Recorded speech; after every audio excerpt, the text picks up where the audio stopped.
If your life feels out of control in big ways, the best thing you can do is start taking back control in small ways, starting with what you eat. Greetings, Seeker. It is I, your friendly neighborhood rabbi, and I made this video because I care that you have an experience of meaning in your life and joy and deeper human connection and personal growth. And my interactions with people who watch my videos, I get the sense that a lot of people feel like they are out of control, or there's some major things going on in their life that they just feel kind of out to sea and that they don't have control over, and that can be very disorienting. And there are lots of things in our life that we can't control. We can't control the weather. We can't always control big things happening in our health. We can't control big things that are happening sometimes in our job, and that can be super frustrating. Like one of my teachers, Rabbi Richard Cameras, said to me that the definition of frustration is not being able to know or accept those things which are out of control and those things which are in your control. So for whatever reason you feel out of control in your life, I want to give you a recommendation that you can't control everything right away. You can't take on all the big stuff and have total control over that until you start to control your life in small ways. You could think of this as warm-up. You could think of this as practice or baby steps. And one major gift of the Jewish tradition in this regard is Kashrut. These are the rules and regulations of that which is fit and proper, whether it's for our nutritional consumption, how we talk to each other, how we engage in relationships.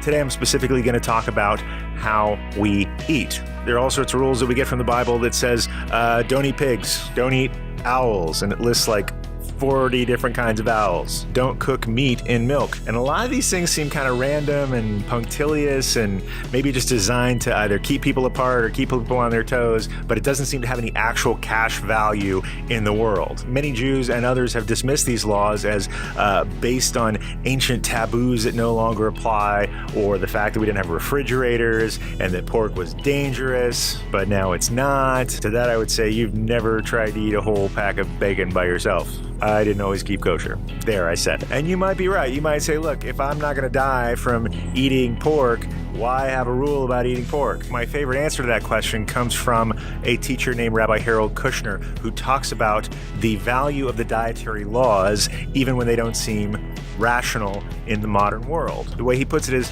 look, if you learn how to say no to yourself in small ways over small things that seem trivial, you're going to get stronger at saying no to yourself and other opportunities that are bigger and more important. Those moments in life when we have to choose between right and wrong in a big way, when stakes are high and wrong is really tempting, those moments can change our lives in ways that we do not want. But think about how you might be able to approach that moment differently if you had a kind of spiritual discipline over something as mundane as your breakfast. Exercising discipline in the most basic human or even animal activity of consuming food to get energy tunes us up to make decisions about the big things when the stakes are high. And if you never have to make those kinds of decisions until the moment when the decision is huge and tempting and very dangerous, frankly, it could be like running a marathon without training at all or even stretching. You will hurt yourself. Not to mention the value of mindfulness associated with such a common activity as eating. You may be accustomed to just eat whatever's put in front of you or eat the same thing every day and not even think about it. And it's a little bit like being an animal at a trough or being fed by a farmer. That which is most basic to your survival, you don't even think about. But if you can be mindful in that moment and say, where did my food come from?